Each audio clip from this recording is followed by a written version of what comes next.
Welcome to Tenacity with Sonia C, the podcast for founders, entrepreneurs, dreamers, and leaders navigating the journey of growth. In each episode, we get into the setbacks, the rebuilds, the pivots, and the lessons learned along the way.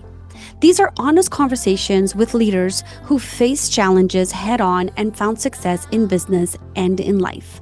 I'm your host, Sonia, and let's get started. My guest today is Bianca King.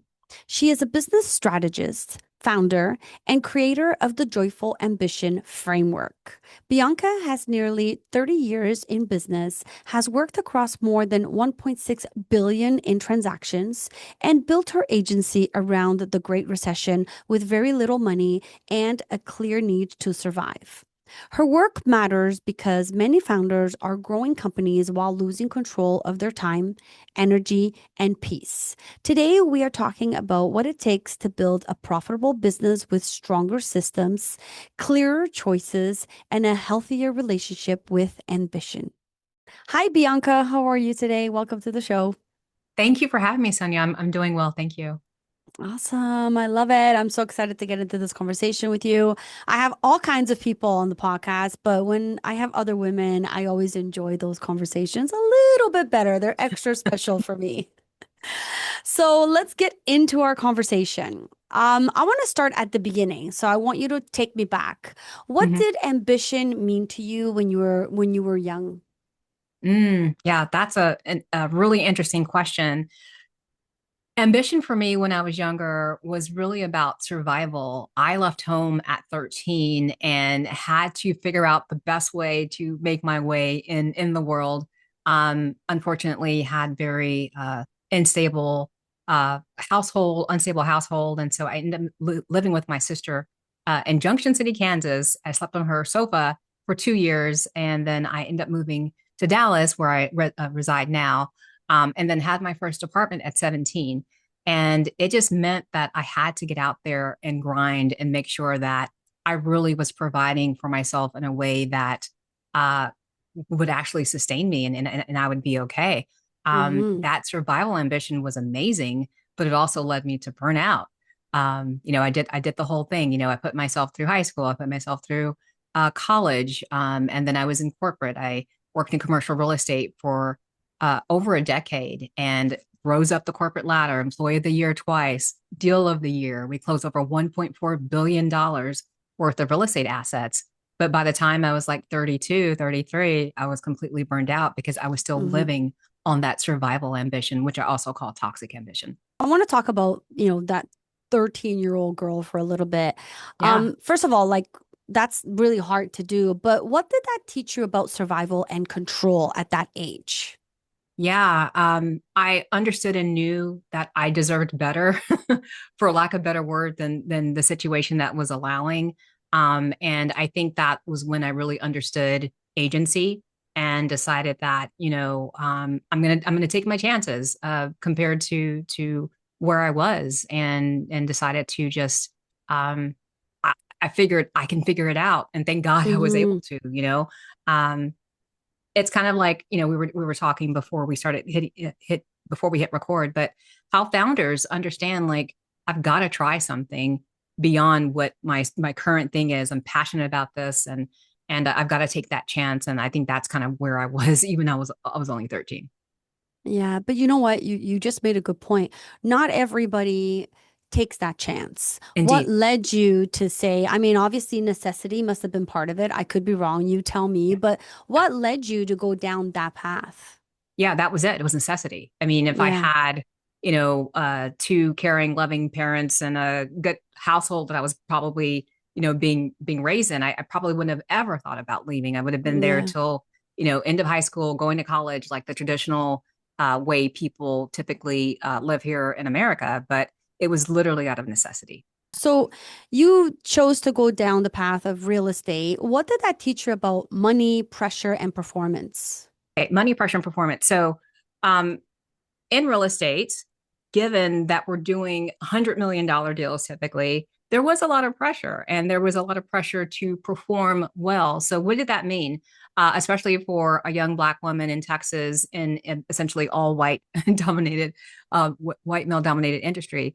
It mean that I had to show up from my perspective twice as better than everyone. I had to ensure that if I did make mistakes, that they were easily fixable. I had there because again, there's not a whole lot of room for error when people aren't used to a person like you in the room. So there was a lot of pressure, but at the same time, I loved it because I'm ambitious, and Hmm. so it just kind of it helped me understand my limits. Which of course helped me led me to burnout, but it really pushed me in a way that really helped me understand how deeply I had drive. So you're going down this path and then a recession hits and you decide to start an agency. What Oh, made you start it during the recession? yeah. One, I didn't realize it was going to be so protracted. Like, who knew, right?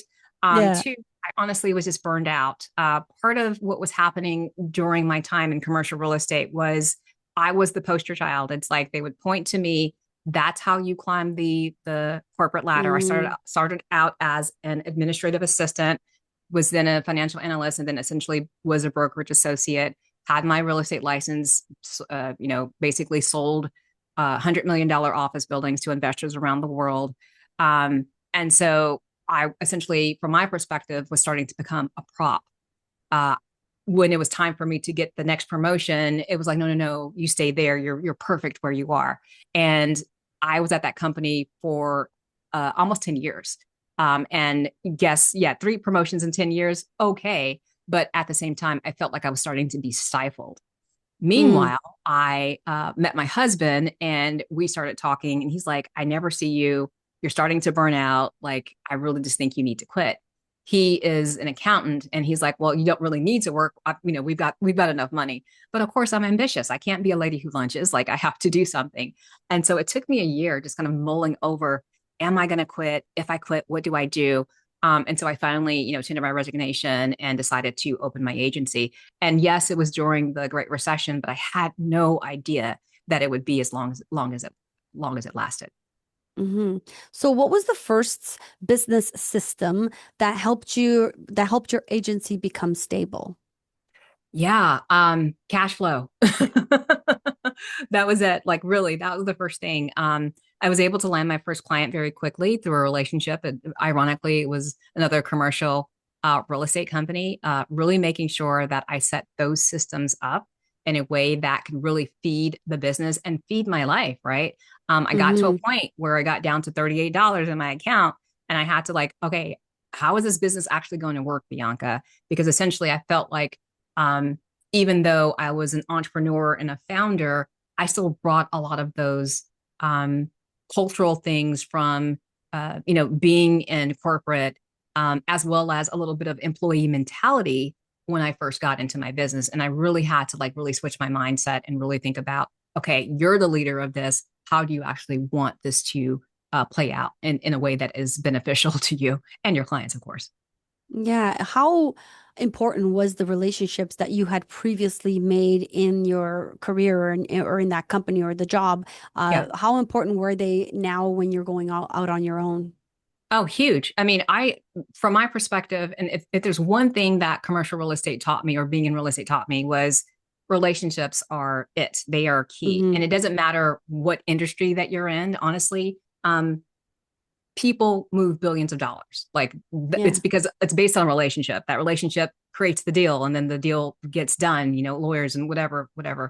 So relationships are always essential and critical to everything that I do. And I was absolutely happy that people supported me after I left corporate. Some of the people that I knew within the industry, including my mentor, she was like, go for it. Like you got this. And of course I met her and, during my time in commercial real estate. So, um, I would always tell people like, if you, if you stripped anything, everything I've done away from me, just don't take my Mm. relationships because I can rebuild like that because I have those.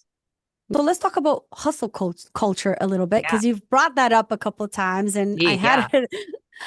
So like I talk to a lot of founders, and hustle culture has different points of view.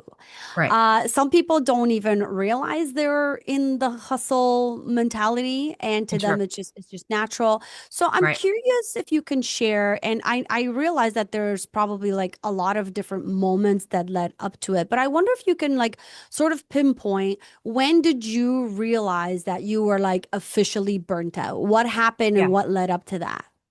Yeah. Well, how about I tell you about a time when I almost burned out again on my own watch, if you will. Maybe Sure. that's a better idea. So it was basically around 2019, and I had been running my agency, goodness, probably close to a decade at that point. And like I had said before, I had brought a lot of those still bad culture, toxic ambition things into my agency. I was like flying, you understand, you're a founder, flying everywhere, serving clients, just doing all the things. And I'm like, why am I so tired? Am I actually feeling like I'm burning out again? Like I literally was starting to feel those things again. And I Mm, had to like think about, why are you doing this? Like what is making you do this type of ambition, if you will. And then we had the pandemic pause, is what I call it, which really helped me think through and reassess, is this the way I want to run my agency? Is this the way I want to run my business? Am I going to do this for another 10, 15, 20 years? And the answer was vehemently no. No, we can't sustain this pace. We can't do all of that. So I had to really think about how to restructure my agency in a way that was really more sustainable for myself. So, were there indications that you were starting to burn out? And if there were, what were those signs? Yeah. I was constantly tired. Like there was never enough sleep. Mm, And I was also irritable. I started gaining weight again. There were just all of these different factors where there was just too much stress on me, and I wasn't releasing it in a way that was good for my body. mm, And that's how I was like, okay, I know these signs. I've felt all of this before. And so that's kind of where I was like, okay, these signals are basically smoldering. Don't let it yeah. actually fully catch fire. Is there something that you do now, like a technique that helps you identify when you're getting to that stage? Yeah, absolutely. If I'm not having fun or there's no joy in it, then I know that there's something's off. Honestly, Yeah. I mean, and it's, I think a lot of people, yes, we start our businesses because we want our freedom and we want control of our schedules and possibly even more money. Um, but from my perspective, part of the KPI should be joy. It should be fun. How are you really making this your own in a way that it's beneficial to you, mind, body, and soul? Mm, And so from my perspective, it's like when it's not fun and I'm working, and it's fine to work a lot. Like I don't mind working a lot, but if there's no joy or happiness in that work, if it feels yeah. like true toil and labor, then something is off and I need to reevaluate and reassess and see what's going on. Mine is if my body starts feeling achy and pains, I know something's off and I have to That like too, of course. Yeah, for assess. sure. Yeah, Yeah, yeah, for yeah, sure. for sure. So, what do ambitious women often get wrong when they try to scale? I feel like for the most part, most of us just get ambition wrong to begin with. And then that ambition is carried into whatever endeavor we do, whether it's scaling or trying to found our first business. Mm, Typically inherit our mother or our grandmother's ambition. How can we ensure that what we are doing is actually ours, right? That goal of scaling, is it really something that you want, or is it something that society or your father or mm, whomever thinks that you should do, right? Really having that stock and awareness of, is this really my version of success? And if it is, then yeah, absolutely full force scale. But really digging deeper into the awareness of your own ambition to ensure that you are going after what you want versus anything else, anybody else wants. you sort of came up with this, what does joyful ambition, Yeah. and sort of like I think that's sort of like your trademark or Yeah. your go-to. So Yeah. what the joyful ambition, what does that look like in daily business decisions for you? Yeah. So this came about because I wrote a article for Fast Company, and essentially what I was trying to make the case for was we need to redefine ambition. Like we have this old version of ambition that doesn't include women, doesn't include people of color. And so in that article, I wrote the definition, which is the joyful, diligent pursuit of success informed by your ideals, with agency as the compass and joy as the foundation. So what does that look like on a daily basis? For me, that means I meditate. I make sure that I have time alone, and because I need it, I have time alone to really understand me as the founder first and foremost, and then two, am I actually enjoying my work? Right. I'm not Hmm. saying everything's going to be like this cakewalk, but um, am I able to find happiness in what I'm doing? Am I affecting change in a way that actually moves my needle internally? As I'm serving my agency clients, as I'm serving the women of Pretty Damn Ambitious, right? I've worked with clients over 15 years. So I've seen their children graduate from high school and graduate from college. And knowing that part of what I've done in my agency help that really brings a lot of joy and happiness to me. So what did you have to stop doing to build a business that felt better on the inside? Let go. I call myself a recovering type A. Okay. And I had to make sure that I was truly utilizing all the resources that were available to me, versus thinking that, okay, I've got to do this, or just all the different things that a lot of times you think that you're the better version of it. And you've got to get sometimes to the point where 80% is better than nothing when you're letting your team do some things and so forth. And then making sure that you train them to the place where you can get that 100% or even 110% from them, right? I think that was my major thing. I had to figure out a way to step back and be okay that it wasn't going to be done exactly the way um, I would do something. But through that also was innovation, right? Like I was able to Hmm. see a different path because I let them do it the way that they needed to do. Yeah, I mean, I think that's good leadership to let Yeah. the people that you hire do what they're good at, right? Right, right. Yeah, it is. It And is. It's I think go ahead. I was going to say it's great in theory, but sometimes hard in practice when you're recovering type A. yeah, well, that was what I was going to say. Like a Yeah, lot of founders can't let go of that. I've had that yeah, problem, so that's why I was bringing it up. Um, so this podcast is called Tenacity for a reason. It yeah. does take the tenacity to be in business. Being a founder is really hard work. You don't know everything. You learn a lot along the way. So one of the questions I always have for my guests is, to share a failure that you had along your journey of when you started your company. And, Yeah. obviously you probably had many. I've never asked this Many. question where someone's like, I have one. They're like, I have so many.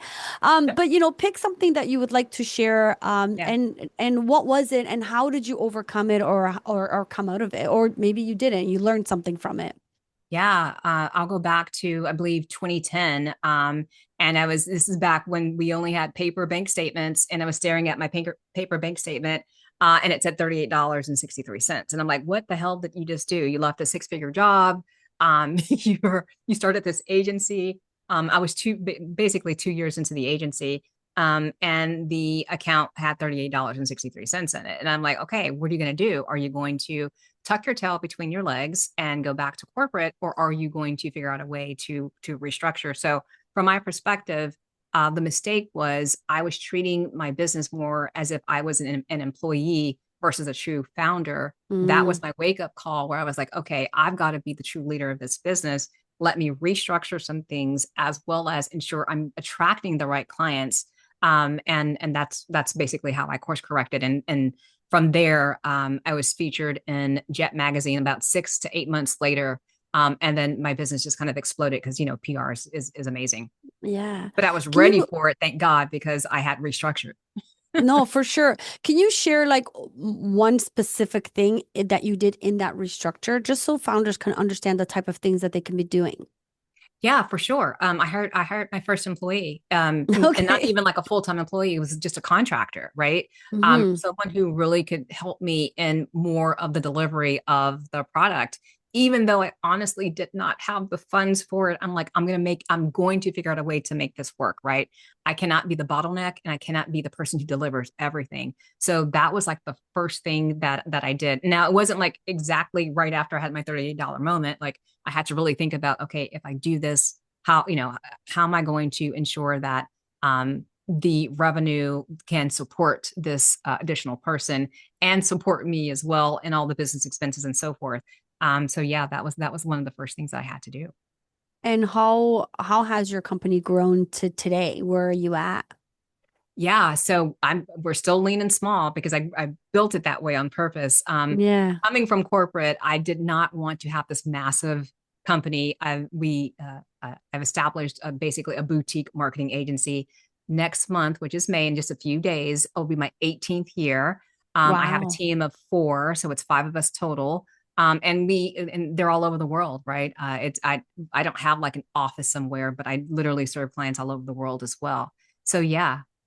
Yeah, so I mean, you don't have to have a massive company with like 100 employees to be No. successful, right? Right. And you sort Yeah. of like did that. And I like that you're saying, you run it lean, you know exactly what you need to do, Indeed. and you come out on the other end successful, right? And but Yeah. these are all combinations of things that you had to learn along the way. Yes, a lot of learning along the way, a lot of trying and failing, right? I Yeah. feel like there is no exact blueprint for entrepreneurship. You have to find what works for you and what works for the clients that you serve, whether it's retail or business to business or whatever, C to Yeah. C, B to C, rather. You have to find that secret sauce. And that takes sometimes a lot of trial and error. And you have to be okay with the failures because they're not truly failures. It's just one way that didn't work. And if you're able to learn from it, then it's just another stepping stone in order for you to actually find the success that you're looking for. Yeah, I think that lessons learned are one of the most important things in business because if you're not failing, I don't think you're learning as much as you should be.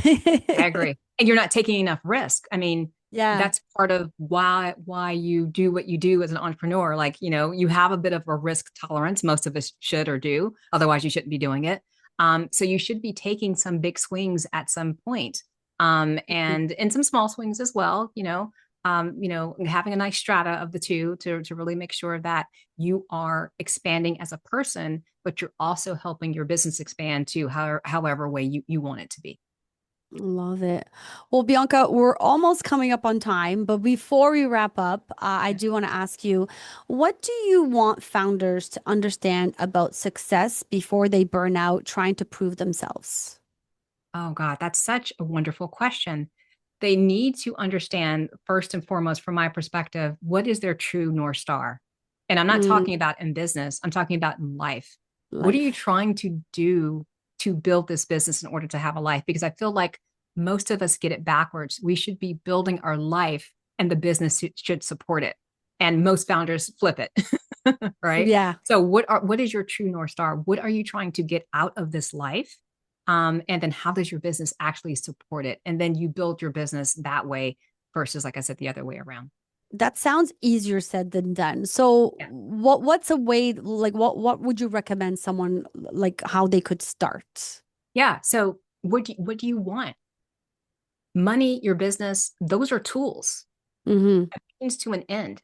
So what do you actually want to do in your life? I mean, do you want a Porsche and San Tropez? Nothing wrong with that, if that's what you want. Yeah. Or do you want to make sure that you retire your parents?